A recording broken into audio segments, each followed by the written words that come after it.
sou defensor público no estado do Piauí desde 2008. Sou lotado na Defensoria Pública do Tribunal do Júri da capital, Teresina, sou titular da primeira Defensoria Pública do Tribunal do Júri e atualmente dirijo a diretoria pública, a diretoria criminal, melhor dizendo, da Defensoria Pública do Estado do Piauí. Queria dar as boas-vindas, né, a todos e todas os estagiários e estagiárias.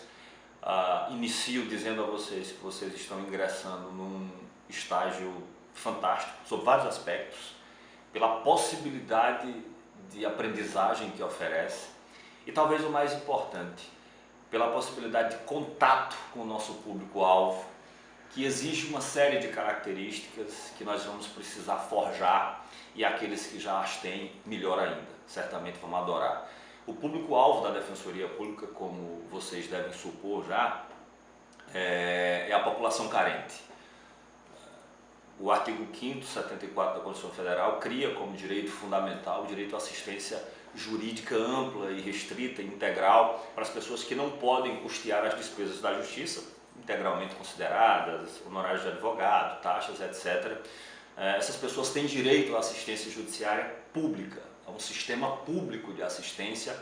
Quem dá essa assistência é a Defensoria Pública, que existe na União e existe também nos Estados, uma instituição criada como nós a conhecemos hoje em 1988. E isso significa muita coisa, caríssimos e caríssimas, muita coisa para vocês. Significa que vocês vão ter contato com uma imensidão de pessoas submetidas a toda sorte de sofrimentos, submetidas a toda sorte de desesperanças, e que tem na Defensoria Pública a porta de entrada de um sistema de justiça que, como regra geral, é bastante excludente e opressor, porque o Brasil é um país excludente e opressor. Então a Defensoria Pública é a porta de entrada, é quem abraça esse universo gigantesco de pessoas em um país assolado pelas injustiças sociais. Então a oportunidade de aprendizado que isso oferece a vocês, dizia eu no início, ao dar as boas-vindas a todos e todas, é imensa, imensa. Não só do ponto de vista técnico-jurídico, e vocês vão passear por várias áreas do conhecimento jurídico. Eu vou falar aqui mais na frente da área criminal especificamente, que é aquela que dirijo, mas vocês vão passear por várias áreas: direito do consumidor, direito civil, direito de família, por todas as áreas que, enfim, vocês tiveram contato do ponto de vista teórico durante os estudos de vocês na universidade, nas universidades por onde passaram. Então isso, do ponto de vista técnico-jurídico, já é uma oportunidade de aprendizado gigantesca, mas colocar esse aprendizado em prática, ver a movimentação de tudo que vocês têm teorizado, se desenvolvendo praticamente e tendo contato com esse público que precisa de compreensão, precisa de entendimento, precisa de diálogo, precisa de empatia, de sensibilidade, de humanidade. É um público que já chega na Defensoria com boa parte dos seus sonhos, legítimos sonhos, destruídos, destroçados, chegam estressados, angustiados, descrentes de qualquer proteção decente oferecida pelo Estado. Então, um público que precisa ser recebido com bastante cuidado, com muita atenção, com muito carinho.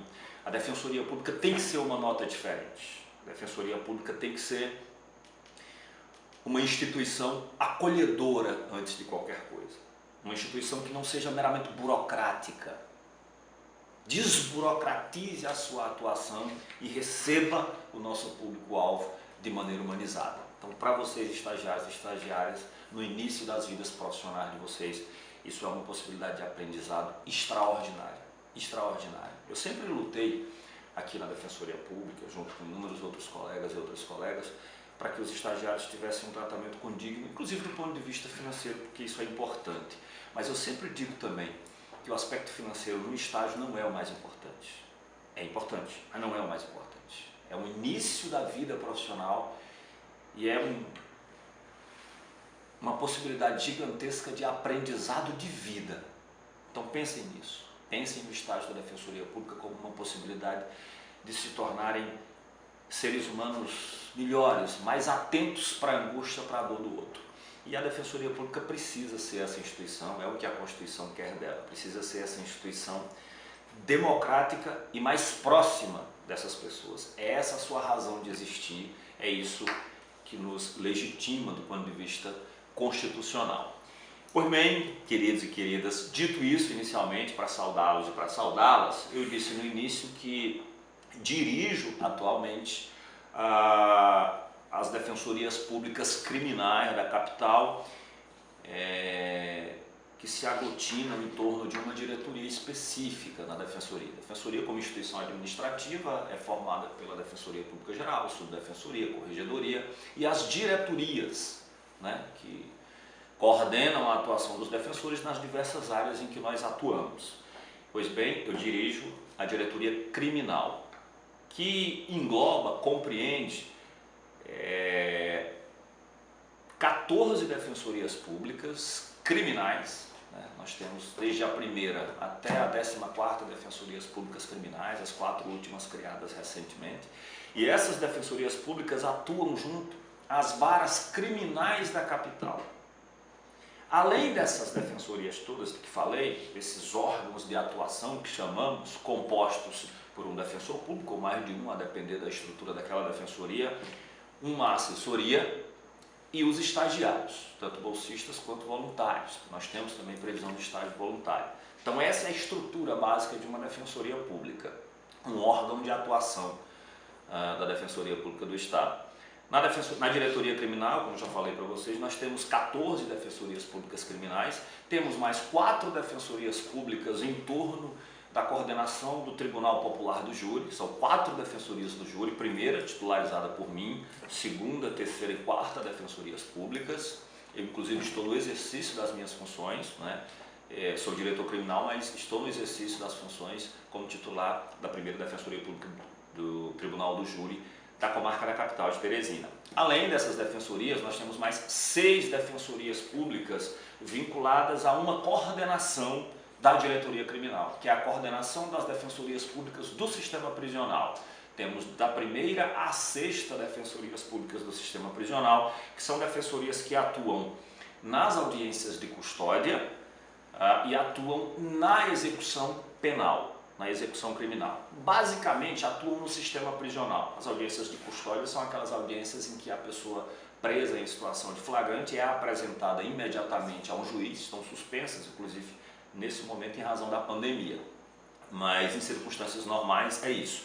A prisão deve ser comunicada e, mais do que isso, a pessoa presa deve ser apresentada imediatamente a uma autoridade judicial. Isso é uma coisa que aconteceu recentemente no Brasil, desde 2015, a partir do projeto Audiências de Custódia do CNJ, mas que na verdade a previsão disso é bem anterior, né? A previsão disso é do Pacto de São José da Costa Rica, da Convenção Americana sobre Direitos Humanos, que já previa as audiências de custódia, e é um instrumento de direitos, uma convenção internacional a que o Brasil aderiu ainda no início da década de 90, portanto essas audiências já deviam ter sido implementadas no Brasil há muito tempo. Então, a partir de 2015, o CNJ determinou que fossem implantadas. No Piauí, portanto, existem audiências de custódia desde então, e elas avaliam, repito, o ingresso da pessoa no sistema prisional. A pessoa é presa, poderá ser posta em liberdade, poderá ser convertida a prisão em flagrante em preventivo, e aí ela então vai para o sistema prisional. E também, repito, na execução criminal. Então essas 6 defensorias públicas vinculadas à coordenação do sistema prisional, por sua vez vinculada à diretoria criminal, atuam no sistema prisional, que é um local estratégico de atuação da defensoria criminal, porque é um local de constante violação de direitos humanos e de descumprimento de regras constitucionais e legais, da própria lei de execução penal. Vocês certamente sabem da conhecida decisão do Supremo declarando o sistema prisional do Brasil inteiro, né? Não é só do estado do Piauí, mas do Brasil inteiro, como um estado de coisas inconstitucional. Pois bem, então essa é a diretoria que está sob minha responsabilidade. E o que vocês, estagiários e estagiárias, vão desenvolver enquanto trabalho em cada uma dessas defensorias públicas? A depender da defensoria pública onde vocês vão trabalhar, onde vocês vão desenvolver os seus trabalhos, isso pode mudar um pouco. Então, suponhamos que vocês passem a desenvolver as atividades de vocês ao ingressarem aqui em alguma das defensorias públicas do Tribunal do Júri. Aí nós vamos ter as especificidades da atuação no núcleo das defensorias públicas do Tribunal do Júri. Suponhamos que vocês sejam designados para atuar, escolham inicialmente a atuação em uma das defensorias públicas vinculadas à coordenação das defensorias do sistema prisional. Evidentemente que essa atuação irá mudar consideravelmente. Aí então vocês vão trabalhar basicamente com pedidos de liberdade provisória, aplicação de cautelares alternativas, monitoramento de situação de violação de direitos humanos, embora todos nós tenhamos responsabilidades com isso, né? Atuação na execução penal, aí é preciso um conhecimento mais detalhado de execução penal, certo? Ou que vocês sejam encaminhados inicialmente para a 5ª Defensoria Pública Criminal, que atua junto ao Juizado Especial de Violência Doméstica, né? A 5ª Vara, chamada Vara que processa os crimes capitulados na Lei Maria da Penha. Aí a atuação também muda um pouco. Mas veja, entre a atuação das defensorias públicas criminais de um modo geral, entre elas todas, a atuação é, a rigor, bastante parecida. A matéria vai variar, evidentemente. Uma coisa é eu fazer uma defesa num crime contra o patrimônio, outra coisa é eu fazer uma defesa num crime de violência doméstica. Evidentemente que há uma variação considerável do ponto de vista da substância das teses defensivas que nós vamos sustentar ali, né? Mas, no geral, o procedimento, né, o processo penal é em alguma medida parecido. A grande variação aqui é entre a atuação do júri, que tem um procedimento muito particular, bifásico, como naturalmente todos vocês sabem. Há uma primeira fase e a segunda fase que encaminha para o plenário, então o júri tem particularidades muito interessantes, e também a atuação na execução penal, que é substancialmente diferente do restante da atuação na criminal. Mas basicamente, vocês vão trabalhar com defesa criminal. Com defesa criminal. E aqui eu abro um parêntese para pedir para vocês que abram a mente com relação a essa história da defesa criminal. Isso é um fator de extrema relevância.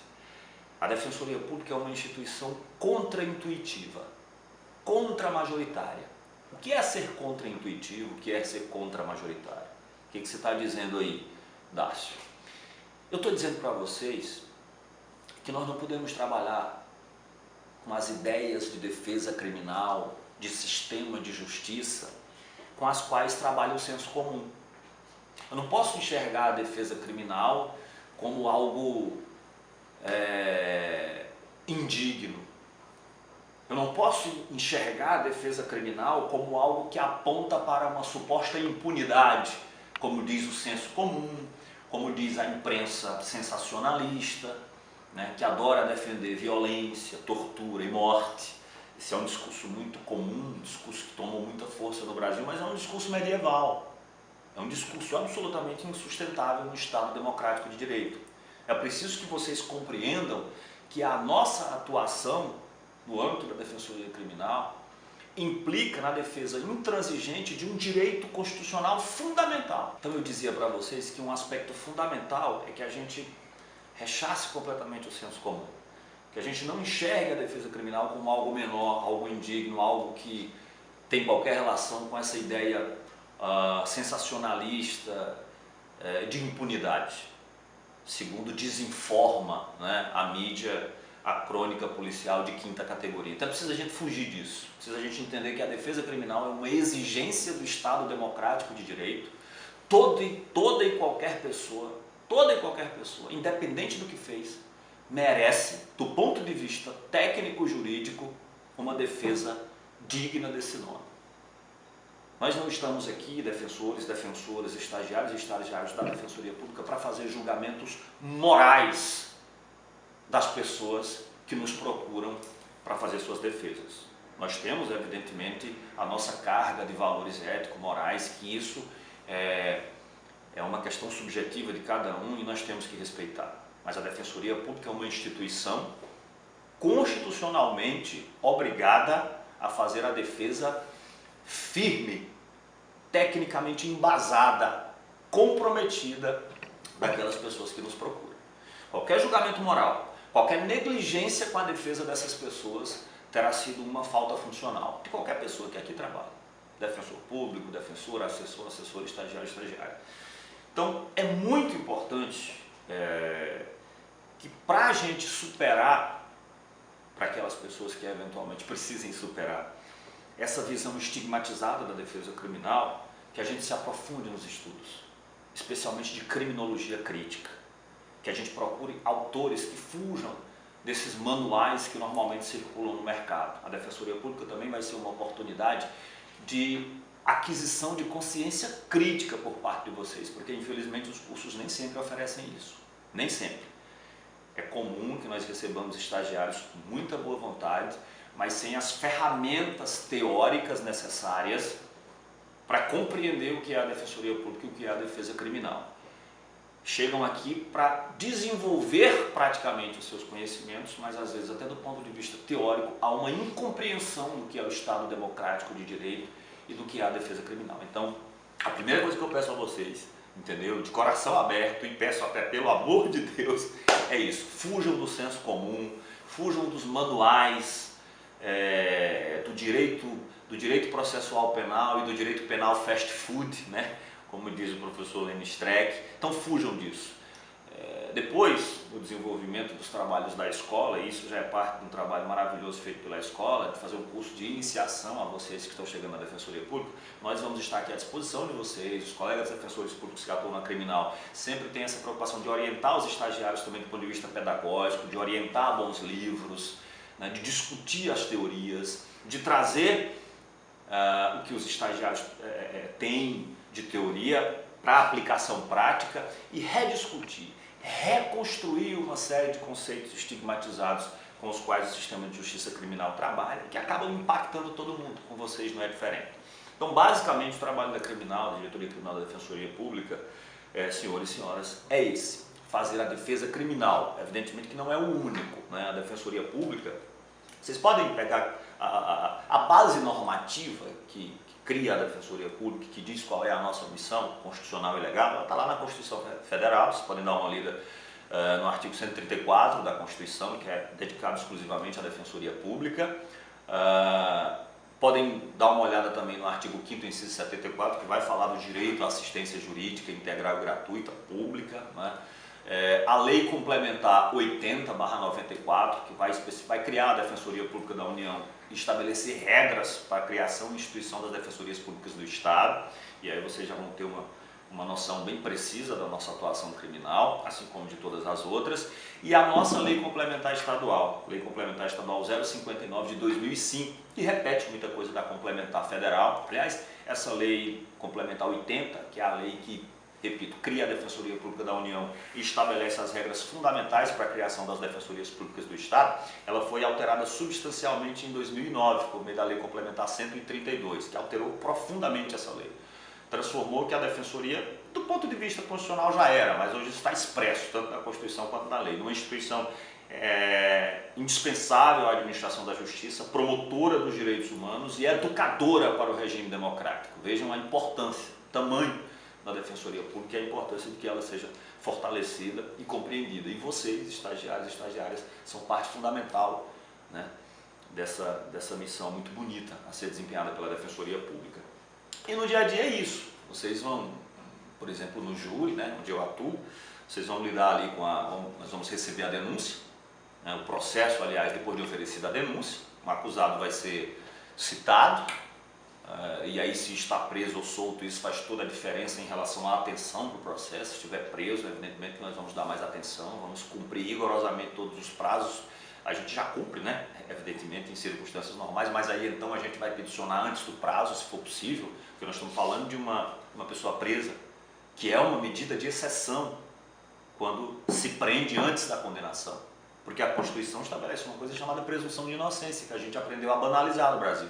No Brasil, a regra, pelo menos nos crimes que chamam a atenção e que há uma pressão midiática, não é? É que se prenda para depois condenar, e não o contrário. Quer dizer, há uma inversão, há uma subversão de um valor constitucional fundamental. E vejam que a prisão não é a única medida cautelatória. Percebam que prender antes de condenar é uma medida acautelatória. Ela precisa ter razões cautelares. Ela precisa garantir bens processuais, o fluxo, portanto, do processo, sem quaisquer pressões do acusado. Se essa situação não está posta, não há razão para prender antecipadamente. É uma violação ao princípio constitucional da presunção de inocência. E o artigo 319 do Código de Processo Penal, atualmente, estabelece uma série de medidas alternativas à prisão. Então, se está preso antecipadamente, oferecida a denúncia para a gente respondê-la depois do acusado citado já está preso, evidentemente que a gente vai ter que tratar isso com urgência. Normalmente essa prisão cautelar é insustentável, a decisão que a mantém é inidônea do ponto de vista de uma fundamentação constitucional aceitável, então a gente tem que tratar isso com urgência. Depois o processo segue seu curso, com audiência de instrução e julgamento, com a oitiva primeiro das testemunhas da acusação, depois das testemunhas arroladas pela defesa.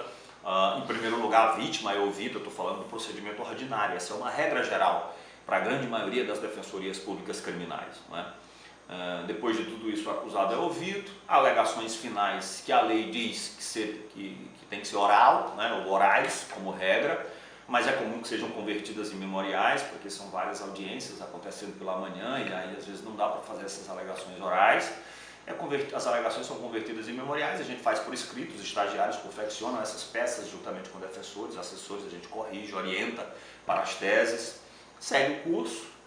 Depois disso a sentença, a gente vai avaliar, no caso de sentença condenatória, se apela, se não apela, se apela, por que apela, quais os fundamentos das teses defensivas que sustentarão a apelação, etc. A partir daí, o processo segue para o segundo grau de jurisdição, se o recurso for recebido, e são outros colegas que atuam na categoria especial que vão então acompanhar a defesa do assistido. Essa é uma regra, né? Esse é um procedimento criminal ordinário que se aplica para a grande maioria dos órgãos de atuação vinculados à diretoria criminal. Há algumas diferenças pontuais, como eu falei para vocês. No caso do júri, esse procedimento muda, não é?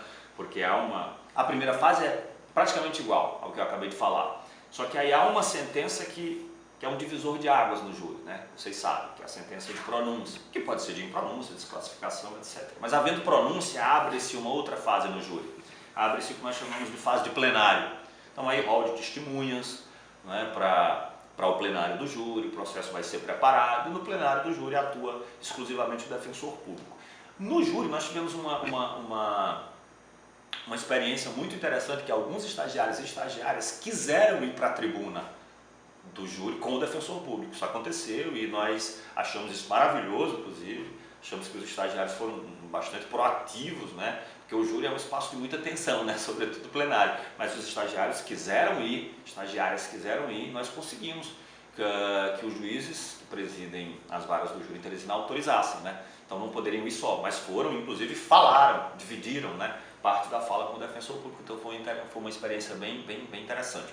Apelação, mesma coisa, havendo condenação, apela-se, as teses vão ser discutidas pelo defensor, pelos estagiários, o processo vai para o segundo grau, categoria especial passa a atuar, vocês certamente vão ter algum colega da categoria especial aqui contribuindo, tá bom? Para ajudá-los e ajudá-las. Então é isso, desejo a todas e todos que ingressarem na Defensoria Pública, no estágio da Defensoria Pública, que é sabidamente um dos estágios mais ricos que nós temos no sistema de justiça, pelo público que vocês vão lidar, pela quantidade de empatia que vai ser exigida de vocês, de humanismo, de alteridade e pela possibilidade de aquisição de conhecimentos nas áreas, em todas as áreas jurídicas, praticamente são poucas em que nós não atuamos, tá? Então, entrem de mente aberta na Defensoria Pública, desafiem o senso comum, duvidem, tentem entender o que é o Brasil do ponto de vista das injustiças sociais que comete, tentem entender o que é esse monumento à injustiça social, como disse Eric Hobsbawm, tentem compreender as consequências disso no âmbito do sistema de justiça criminal. Sejam críticos, fujam do senso comum, fujam da preguiça de pensar, porque isso será fundamental para vocês desenvolverem um ótimo estágio e serem profissionais atentos e qualificadas no futuro. É um prazer imenso recebê-los e recebê-las na Defensoria Pública do Estado do Piauí.